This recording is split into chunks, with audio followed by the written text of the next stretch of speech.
안녕하세요. 저는 서울에 사는 35살 기혼 여성입니다. 달달 살다 썰TV의 사연을 제보할 줄 누가 알았을까요? 사연을 쓰는 지금 이 순간도 웃음밖에 안 나오네요.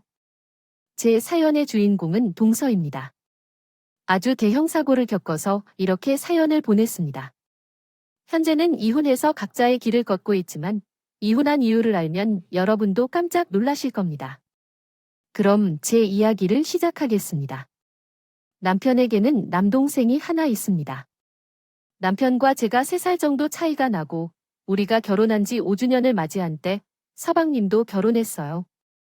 우리 부부는 둘 다 대기업에 다니고 있고 경제적으로 제가 이해하기에 여러분은 의상, 특히 가방에 관한 대화를 나누고 계셨습니다. 이 대화를 한국어 문법에 맞도록 재구성하겠습니다. 저희는 여유로운 편인데 아내가 늘 바쁜 살림을 하느라 동선에는 우리 부부에 비해 더 빠듯하게 지내야 했어요. 그래서 동서는 항상 저를 부러워했습니다. 형님이 새 가방을 사셨어요. 이번에 하나 장만하셨네요. 와, 예쁘다. 이거 얼마예요? 가격이 좀 있긴 해. 신상이라 역시 비싸 보여요. 값어치 있는 것 같아서 그런지 확실히 좋아 보이네요. 좋겠어요. 이렇게 비싼 가방을 턱턱 채울 수도 있고. 무슨? 동서도 보니까 가방이 많은 것 같던데. 가방이 많으면 뭐 어때요? 형님처럼 좋은 가방은 아닌데요. 다 중저가 브랜드거든요. 하나를 사더라도 제대로 된 것을 사야죠. 하는데 돈이 들어갈 곳이 한두 곳뿐이어야 해요.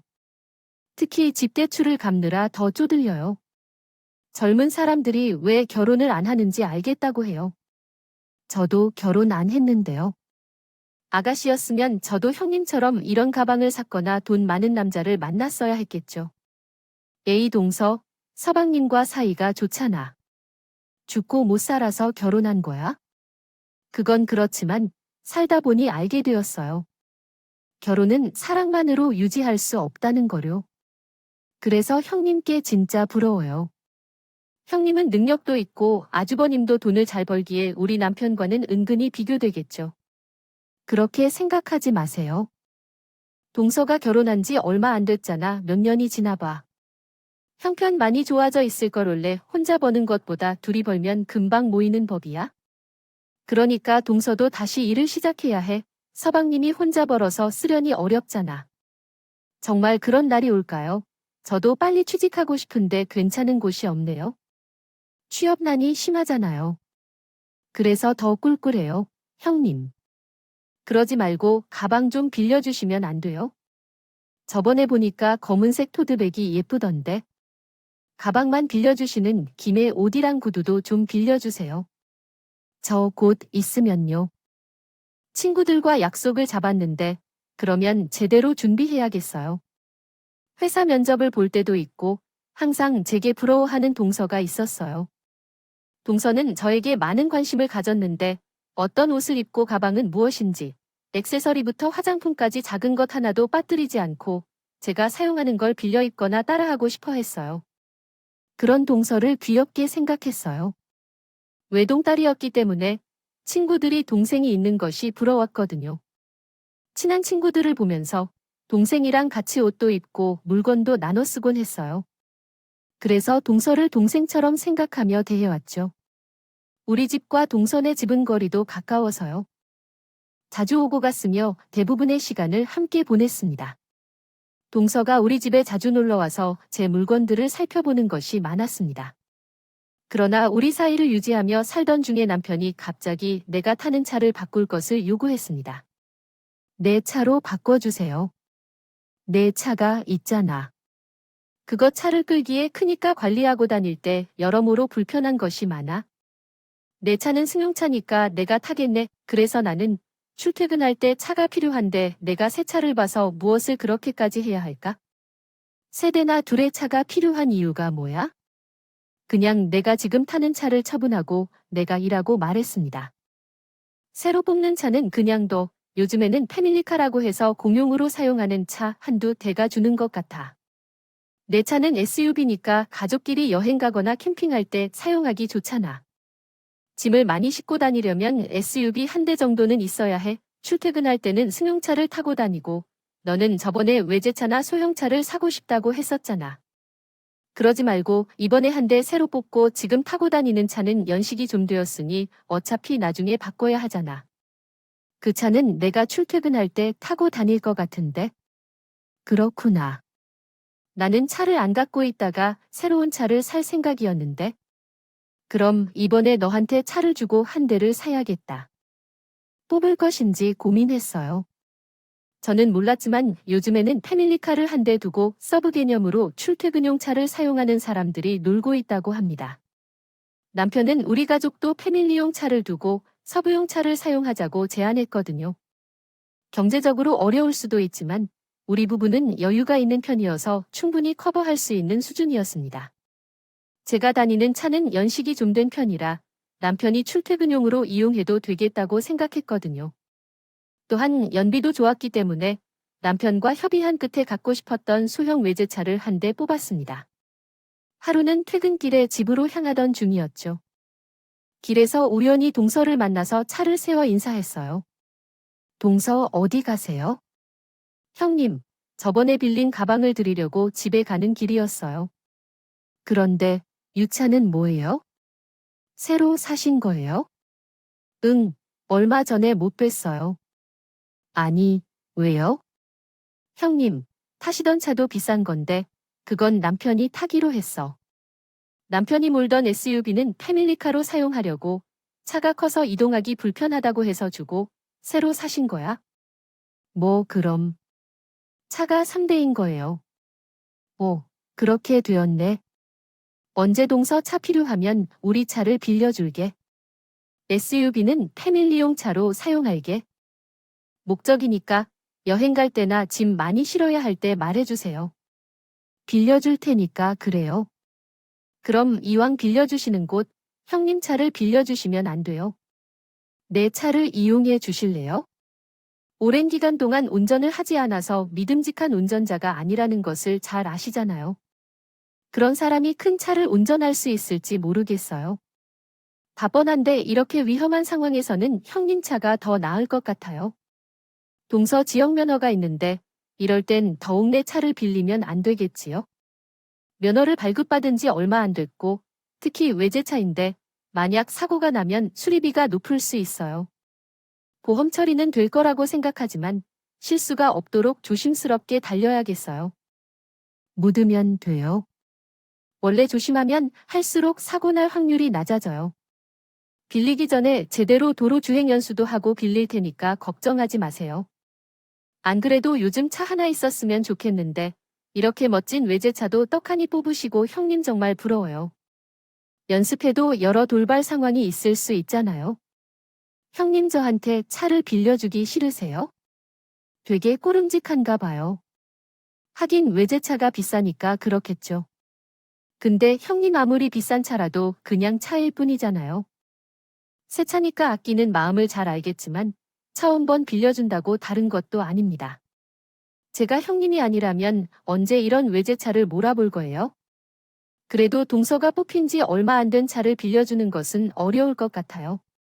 패밀리용 차는 얼마든지 빌려드릴 테니까 동서가 이해해주길 바래요. 아무리 연습한다 해도 괜히 사고 나면 서로 난처해지니까.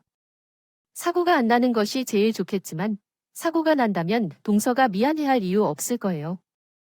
애초에 그런 일을 만들지 말자고 하는 거야. 내 의도를 이해하시나요? 어지간히 외제차를 몰고 싶었느냐고 생각해봅니다. 아무리 그래도 그렇다고 새로 뽑은 자동차를 빌려다 달라고 하는 건요? 아니에요. 은근슬쩍 빌려주기 싫은 쫌팽이를 다루는 일에 난처했지만 어쩔 수 없는 상황이었어요. 제가 여러분과 같으면 뽑은 지 얼마 안 된 외제차를 장롱면허를 가진 사람에게 빌려주시겠어요? 아니에요. 제가 역시 여러분들과 같은 마음을 가졌기 때문에 철저히 둘러대어서 거절했어요. 그 사건을 잊고 나서 얼마 후에 우리 가족이 여행을 떠나기로 했고 패밀리용 차를 이용해서 2박 3일 동안 캠핑을 다녀왔어요. 그 다음날 출근하려고 차를 타보니 보조석 문이 찌그러지고 페인트가 벗겨져 있었어요. 누군가 주차하는 과정에서 충돌이 있었나 생각하며 급하게 블랙박스를 확인해봤지만 희한하게도 전날과 전전날의 기록은 모두 없었어요. 기록이 지워져 있었어요. 멀쩡하던 블랙박스가 왜 작동을 멈춘 건지 궁금했는데 출근 시간이 늦을 것 같아서 어쩔 수 없이 출근한 후에 퇴근 후로 돌아와서 혹시 모르니까 관리실과 경비실을 다녀왔어요. 저요? 혹시 주차장 CCTV를 확인할 수 있을까요? 무슨 일 때문에 그러신 거예요? 아침에 차에 누군가가 부딪힌 것 같아서요. 확인하고 싶어도 블랙박스에 녹화된 것이 없네요. CCTV로 살펴볼 수 있을까요? 아, 원래는 입주문에 따라 제한하지만 이번 한 번은 확인해 드리겠습니다. 그래도 누가 부딪힌 것인지 확인해야 해서요. 경비 아저씨의 도움으로 주차장 CCTV를 살펴볼 수 있었습니다. 대체 누가 제 차를 주차했는지 알아보기 위해 부릅뜨고 살펴봤어요. 그런데 영상 속 예상치 못한 인물을 발견하고 입이 떡 벌어졌습니다. 아니, 이거 동서 아니야. 멀리 있어서 흐릿하긴 했지만 한눈에 알 수 있었습니다.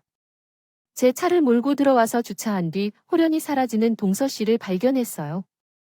그 영상을 같이 본 경비 아저씨는 제 속도 모르고 말했습니다. 누가 주차했는지 아니라요. 밖에서 이미 참 망가져서 들어온 게 분명하다. 운전한 사람이 가족일까요? 아시는 분께 말씀드리는 건데요. 저희 차가 사고가 난 거라는 얘기를 듣지 못했어요. 하지만 저는 졸지에 동생이 차를 끌고 나갔다는 사실조차 몰랐거든요. 어쨌든 CCTV 영상을 보여주셔서 감사합니다. 가족들이 캠핑을 가는 동안 차를 주차장에 놓아두었기 때문에 다른 사람이 주차하다 그냥 박은 거로만 알았어요. 저희가 끌고 나간 줄은 전혀 몰랐죠. 어떤 사람이 동생이 차를 끌고 나가서 사고를 내었다는 걸 알지 못했을 텐데요.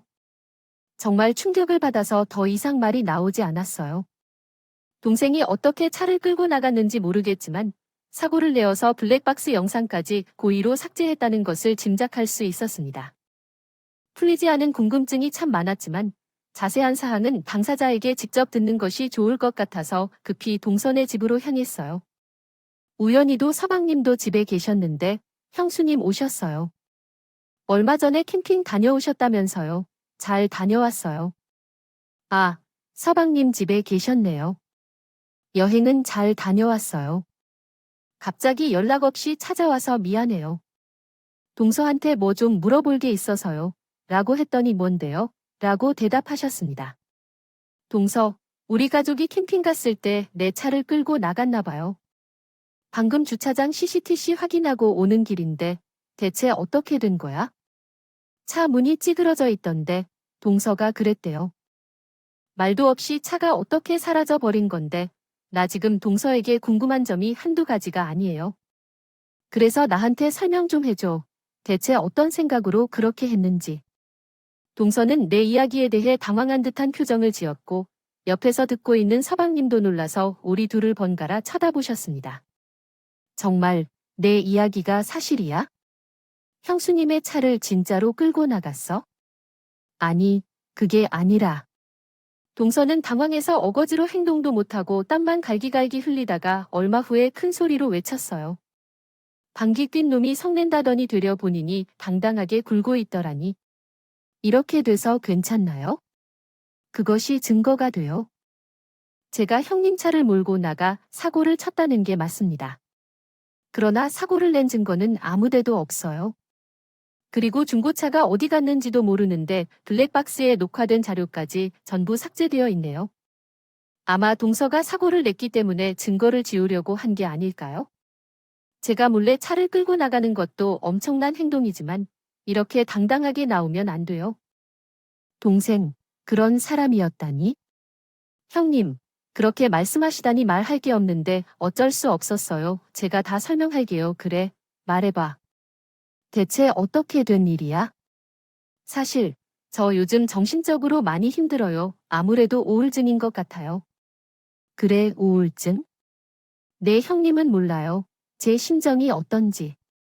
저도 형님처럼 폼랑에 살고 싶은 사람 중 한 명이에요. 그런데 우리 형편이 그게 가당키나 해요. 안 될 거 뻔히 아닐까? 이런 현실이 너무 답답해져요. 괜히 집에 있으면 우울해서 미칠 것 같아요. 갖고 기분 전환 좀 하고 싶은데 뭐라도 하고 싶다는 건데 그래서 뭐 할 일이 없고 형님께 빌린 목걸이를 갖다 놓으려고 산책이나 하겠다는 마음으로 나왔는데 화장실에 올려둔 차 키를 발견했어요. 그걸 보니까 어딘지 더 아프고 짜증이 났어요. 형님은 비싼 명품의 외제차까지 소유하고 있는데 난 이게 뭔가 전라초라하게 느껴지네요. 그래서 보상 심리로 형님의 차를 끌고 나간 거예요. 드라이브를 하면서 기분 전환하려고 했어요. 물론 미리 알려주지 않고 갖다 끌고 나간 건 정말 죄송해요. 하지만 내 입장을 이해해 주세요. 아마 쉽게 그랬을 거예요. 형님도 제처럼 그랬을 것 같아요. 아니죠. 그렇다고 해도 동서처럼 못할 거예요. 상황이 그렇다고 해도 주인한테 허락도 안 받고 충동적으로 행동하면 어쩌죠? 동서가 무슨 한두 살 먹은 애도 아닌데요. 형님, 차 끌고 나가서 기분 나쁜 게 아니라 차 망가져서 기분 나쁘셨을 거죠 뭐. 솔직히 말씀하세요. 그 때문에 지금 화내시는 거잖아요. 그것 때문에 얼마나 속상해하는데 외제차라고 해봤자 고소리 나게 어마어마할 텐데요. 제가 보상할게요. 그러면 되잖아요. 동서는 처음부터 좋게 빌려준다고 했으면 좋을 텐데요. 제가 형님 몰래 가져갔으니까요. 차를 끌고 나가고 싶었죠. 아무리 형님보다 없이 살아도 자존심이라는 것이 있어요. 그래서 빌려주기 싫은 기색을 내었는데 아무래도 옥이 생길 것 같아요. 그게 외제차를 가진다고 사람을 초라하게 만드나 싶고요. 그리고 제 마음은 평했으나 엄청 불편했다고요. 몰래 차를 끌고 나왔는데 운전하다가 기둥에 부딪혀 얼마나 짜증났는지 몰라요. 일이 더 꼬여버리면서 제가 죽을 것 같았어요. 기분 전환을 위해 드라이브를 나갔는데 괜히 문제만 생겨서 기분만 나빴단 말이에요. 죄송하지만 형님 못지않게 속상했던 제 마음도 고려해 주세요. 일부러 사고를 내고 싶어서 그런 게 아니에요. 아니에요. 그래서요. 동서가 잘했다는 거예요. 뭐가 이렇게 당당할 수 있지? 가족관이라 해도 이건 엄연히 절도라고요. 지금 동서가 한 말은 변명일 뿐이고 진심 어린 사과가 전혀 없어요. 어떻게 막연하게 자기 처지가 그렇다 하고 이해해 달라고 요청하나요? 제 입장 어떤지 생각도 안 한 채 자기 입장만 고집하면 어떻게 해야 되는 거예요? 가족끼리 기분 좋게 여행 다녀오는데 나도 모르게 차가 망가져 있어요. 제 기분 어떻겠어요? 제가 그런데요. 기분 나쁘겠죠. 그래서 제가 보상해 드리겠다고 했어요. 가족끼리 그대로 말다툼 할 거예요. 애초에 동서가 그렇게 일을 만들지 않았더라면 내 얼굴을 붉힐 일도 없었어요. 설명했잖아요. 동서의 운전 실력이 미숙한데 내 차를 끌고 나가 사고라도 났는다면 서로 곤란하겠죠. 동서가 모르는데 내 차는 외제차예요. 사람들이 외제차는 수리 비용이 비싸다고 말하는 건 한 번도 들어보지 못했나요? 집안 경제가 힘들다면 왜 수리비로 돈을 낭비하겠어요? 조금 찌그러졌을 뿐인데 수리 비용은 얼마나 나올까요? 자만하지 마요, 동서. 크게 코를 다치게 될 거예요. 그리고 제 자신을 위해서 다행이에요. 만약 더 큰 사고가 났다면 어떻게 했을까요? 사람도 한 번 해보면 아찔하다고 했어요. 왜 그렇게 처신이 없는지 정말 의아해. 나이만큼 어디로 가버린 건지. 동서는 이제 애가 아닌 양아치가 된 거야? 결혼한 어른은 가정을 이루어야 하는데 이런 식으로 행동하면 안 된다고 생각해. 그동안은 동서를 친동생처럼 대해주고 돌봐줬는데 필요하다 하면 빌려주고 챙겨줬어. 하지만 내 물건을 함부로 만지는 사람한테는 앞으로 가방이나 다른 것들을 빌려주지 않을 거야. 가족 사이에서도 지켜야 할 한계가 있다고 생각하지 않니? 동사는 그 한계를 넘어서 신뢰를 저질렀고 신용도망간을 잃었어. 난 동서에게 충분히 설명하고 용서를 구할 기회를 줬는데 동서는 노골적으로 자기 주장만 내세울 수 있니? 더 이상 내게 뭐를 빌려달라고 하지 말아줄래? 알겠어요. 하고 싶으면 말해봐. 이해가 안 돼서 못 해주겠다. 형님, 이런 식으로 이기적인 사람이었나 봐. 처음 보는 사람한테 가지고 나오는 걸로 이런 말을 하다니. 나는 형님을 관대한 사람으로 생각했는데 아니었네. 엄청 작더라. 그걸 어떻게 그렇게 할 수 있냐? 좀 빌려준 걸로 속으려고 하는 것 같은데 난 그런 태도를 싫어해. 앞으로도 뭔가 빌릴 말이 있다면 제대로 말해봐. 끊임없이 아쉬운 말만 하는 건 지친다. 알겠니? 무슨 말을 하는 거야? 동서가 진짜 이렇게 나올 줄은 몰랐다. 뻔뻔하게 말하는 동서의 태도에 경악했고 정말 기절할 뻔했다. 철이 없어도 이 정도는 아니었을 텐데. 저 자리에서 상황 파악이 어렵기도 했고요. 실수한 것도 있지만 혼란해서 그랬다니까. 진정심은 도대체 어디로 갔는지 몰랐어요. 하지만 용서받기 위해 진심으로 죄 빌고 싶었어요. 그래서 그렇게 나섰는데 상대도 무시하지 않고 일관했어요. 결국 대립으로 번지니까 화가 나더군요. 그래서 마침내 첫 번째로 제대로 소리를 질러 제 마음을 털어놨고 상대도 그에 대한 게 한없이 돌려보내는 바람에 불편한 말다툼으로 번져갔어요. 결국 둘을 가로막고 지켜보던 시어머니가 나섰어요. 이제 그만하세요. 어차피 잘못한 건 당신이 아닌가요? 당신 입장 먼저. 말할 필요보다 시어머니께 미안해하는 게 먼저겠죠. 빨리 시어머니께 진심으로 사과하고. 형부님, 사과드리고 싶어요. 일을 하다가 가정을 잘못 챙겼는데 이는 제 잘못도 있어요. 정말 진심으로 죄송합니다. 남편님께서 왜 사과하는 건가요? 잘못은 동서이지만 그래도 제 가정을 챙겨야 하는데 당연히 남편으로서 사과드려야죠. 차 수리는 걱정하지 마세요. 보상해 드릴게요.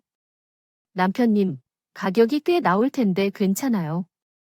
외제차 수리비가 비싼 건 잘 알고 있어요. 어쨌든 아내가 사고 쳤으니 남편인 제가 책임져야죠. 얼마든 최대한 빨리 수리해 줄게요. 괜찮아요. 제가 알아서 수리할게요. 보험은요? 처리하면 됩니다. 괜히 돈을 쓰지 마십시오. 왜 보험 처리하시려고 하세요? 제가 수리할 수 있는데요. 그냥 그대로 해주시면 마음이 편할 것 같아서 막말합니다. 우리가 잘못했으니 책임지는 게 맞죠? 그리고 우리 사이에는 참철이 없습니다. 형수님의 마음 충분히 이해합니다. 하지만 이번 일은 더 이상 나무랄 필요가 없으니 좋게 넘겨주시고 제가 책임지고 더 이상 이런 일이 없도록 잘 조치할 거예요. 다시 한번 죄송합니다. 형수님. 동선 때문에 화가 날 뻔했는데 착한 서방님을 보고 참았습니다. 동서는 정말 훌륭한 남편을 얻은 것이라 생각해요. 동서에 비해 착하고 진국인 서방님은 정말 꿈의 배우자입니다. 그러니 평소에 저와 원만한 관계로 친하게 지냈어요. 괜히 동서일로 서방님이랑 사이가 멀어지기 싫었어요. 서방님이 제가 저렇게 말하며 사과하고 동서 씨에게 제대로 이야기한다고 하니 알아들었고 집으로 돌아왔습니다. 그리고 이 사실을 남편에게 말했어요. 그러자 남편도 같은 반응을 보였어요. 최수 씨 안 되겠네. 원래 철이 없는 줄 알았지만 그 정도일 줄은 상상도 못했다. 자가 그 정도로 망가졌으니 다행이지. 사람이라도 취했어 봐. 그게 어쩌면 좋을까? 나도 같은 생각이었어요. 얼핏 사람이라도 취했으면 어떨지 상상해봤는데 지옥이더라. 아무튼 나는 그냥 보험 처리한다고 해야겠어요. 서방님이 굳이 보상해 주겠다고 해서 왜 그럴까? 동서가 한 짓이 있으니까 미안해서 그렇게라도 하고 싶나 봐. 아, 이거 수리비 꽤 나올 텐데 괜찮을까요? 요즘 동생네 사정이 어렵다고 하던데. 아, 그러니까 괜히 동서 때문에 이게 뭐야 사람을 여러 사람 고생하게 만들고 여전히 철없는 건 진짜 가라지마니 정도일 줄은 상상도 못했다. 그동안 적당히 귀엽게 봐준 건데 나한테 이럴 줄 누가 알았겠어? 동서 다시 봤다니까 이제 가방이고 뭐고 국물도 없어. 빌려주기 아까운 게 아니라 하는 짓이 알면서 안 되겠어. 어떻게 그 상황에서 나한테 그렇게 말할 수가? 동서 나름 예뻐하던데 내게 그렇게 말하니까 너무 서운했어. 그래서 나도 마찬가지다. 이번 일은 재수 씨가 100% 잘못한 거야? 아무리 그래도 몰래 차를 끌고 나갔냐? 착한 내 동생이 어쩌다 그런 여자를 만나서 난 처음부터 결혼을 말렸어. 딱 봐도 동생의 속썩이면서 살 것 같더라. 아내가 아니라 애를 키우는 기분일 거야? 아니야. 이참에 집 비밀번호도 바꿔야겠어.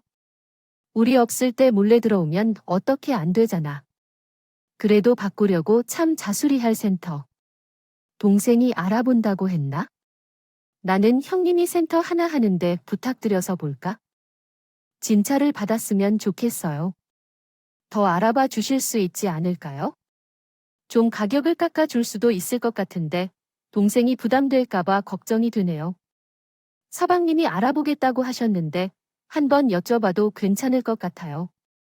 알고 계신 곳이 있으니 거기서 수리를 받는 것이 어떨까요? 수리 비용이 서방님에게 부담이 되지 않을까 걱정했거든요. 서방님과 제 생각이 비슷했군요. 우연히 남편의 지인 중에 카센터를 운영하시는 분이 계셔서 그쪽으로 연결해보면 좋을 것 같아요. 남편이 서방님에게 이 사실을 알리고 긍정적인 답변을 받았습니다. 그런데 서방님이 갑자기 본인이 차를 운전해서 센터에 방문하겠다고 하셨어요. 서방님이 직접 오시겠다는군요. 아내는 더 이상 추가로 수리해야 할 부분이 없다고 하는데 혹시 모르니깐 김에 워셔액이나 기타 물품들도 챙겨가고 싶어요. 아우 서방님, 그렇게까지 안 해도 된다고 하실 필요 없어요. 하지만 제 마음은 그렇게 해야 편하다니까요. 또한 확인해 볼 사항이 있어서요. 마음에 걸리는 게 있는데 무엇인지 확인해보고 확실해지면 말씀드릴게요. 알겠어요. 그럼 미안하지만 부탁할게요. 제가 가도 되는데 너무 도착하신 서방님은 굳이 스스로 다녀오겠다고 하셨습니다. 미안함이요. 커서 확실한 보상을 하고 싶은 마음이었던 것 같았어요. 그래서 내심 무엇을 확인하려는지 궁금했습니다. 혹시라도 동서가 말하지 않고 차에 또 다른 사고를 쳤는지 은근히 불안하기도 했고요. 어쨌든 서방님이 우리 집에 들러와 차 키를 받아 카센터로 향했습니다. 문자로 다음 날이 이미 완료된다고 알려줬어요. 그렇게 다음 날이 되었습니다. 퇴근길에 남편과 같이 차를 타고 집으로 향하자 남편이 서방님에게 전화해보라고 하더군요. 자세한 사항을 확인하려고 전화를 해보라고 했어요. 집에 도착하면 바로 동생네로 가게끔 했어요. 알겠다고 남편의 말을 듣고 핸드폰을 꺼내려 했습니다. 서방님에게 전화를 걸었지만 받지 않으셔서 바쁜가 싶어서 다시 한번 전화를 걸었어요. 하지만 계속해서 전화를 받아주지 않아 이상하다 싶었습니다. 전화는 받지 않는데 응하고만 있어서 찾아보지 않을 수 없었어요. 그러다가 낮에 수리가 끝나서 차를 찾아가시겠다는 연락을 받은 후에는 추가적인 연락이 없어서 집에 도착했을 때도 연락을 줄 수도 있을 텐데 아직 도착하지 않은 것인지 궁금해졌어요. 시간이 얼마나 지났는지도 모르고 도착하고도 남는 거리가 얼마나 남았는지 등을 생각하면서 일단 동생네 집으로 한번 가보겠다고 결심했습니다. 서방님은 서방님 방향으로 간 상태이고 몇 차례 더 전화를 시도했지만 연결이 되지 않아 어찌할 바를 몰라 했지만요. 연락은만 확인했을 뿐 전화는 받지 않았습니다. 그때 여자의 직감이 발동했어요. 서방님이 뭔가를 확인하러 나갔을 때부터 모르는 불안함이 느껴졌어요. 일이 벌어진 것만 같은 기분이었습니다. 그렇게 20분 후에 우리는 서방님의 집 앞에 도착했고 주차를 하고 남편과 함께 서방님 집에 올라갔죠. 그런데 엘리베이터 문이 열리자마자 서방님이 현관문을 열어 동서가 나타났어요. 그 순간 서방님이 엄청 화난 표정으로 동서를 머리카락을 확 휘어잡았어요. 어디 가려고 해? 이건 안 된다고 했어요. 형님, 제발 도와주세요. 이 사람 미친 것 같아요. 늘 착하고 순진한 서방님이 동서의 머리카락을 잡았다가 우리 부부가 놀라 빠르게 둘을 분리시켰습니다. 형님, 왜 이래요? 무슨 일인지는 모르겠지만 설명해야지. 머리카락을 왜 잡았어요? 동서가 무엇을 잘못했나요? 이건 우리 부부 사이의 일이에요. 죄송합니다만 형수님은 천천히 물러가세요. 동서는 너무 겁을 먹어 제등 뒷면을 숨었습니다. 무슨 일인지는 모르겠지만 동서가 대형 사고를 친 것 같아서 큰일이 날 것 같아서 동서를 보호했습니다. 나아간 남편 역시 서방님이 사태를 진정시키느라 급했습니다. 야, 너 왜 그래? 아무리 그래도 손찌검은 아니잖아. 우선 진정 좀 하고 대화를 해결하자. 대화는 무슨 대화야? 저게 날 배신한 걸 다 알아버렸는데 어떻게 진정하라고. 배신이 무슨 소리야? 최수 씨, 동생한테 뭐 잘못한 거 있어요? 아니, 그게 서방님은 분을 못 이겨 씩씩거리다가 이내 허망한 표정으로 주저앉아 서럽게 울기 시작했습니다. 큰 소리 나니까 다른 집에서 하나둘씩 나와 쳐다보더라고요.